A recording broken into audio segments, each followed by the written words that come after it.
Les experts indépendants ont vérifié et certifié les résultats du Gabon en matière de réduction de la déforestation et de la dégradation des forêts. Résultat, 17 millions de dollars américains lui sont promis dans le cadre de l'initiative pour la forêt d'Afrique centrale. Au niveau du Conseil national climat, la gestion de ce fonds obéit déjà à une clé de répartition. La première, c'est consolider le travail qui a été fait. Les paiements reçus aujourd'hui vont améliorer nos gestions des parcs nationaux. La deuxième chose, c'est que ces paiements doivent permettre d'accroître notre capacité à séquestrer du carbone. Les populations qui ont accompagné le gouvernement à préserver les forêts par un usage rationnel vont aussi bénéficier des fonds qui ont été annoncés aujourd'hui.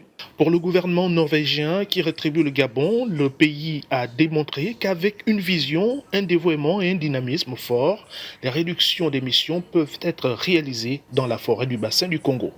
De quoi renforcer le satisfecit des autorités. Après 10 ans de travail, nos systèmes de suivi de CO2 et de la déforestation ont été audités par le programme CAFI et par les auditeurs du gouvernement de la Norvège.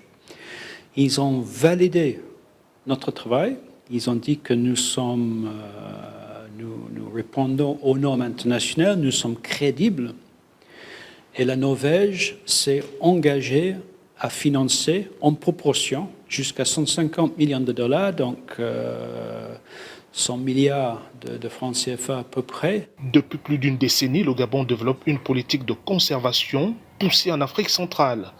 Il possède 13 parcs nationaux qui couvrent 11% de son territoire et 20 terres marines protégées.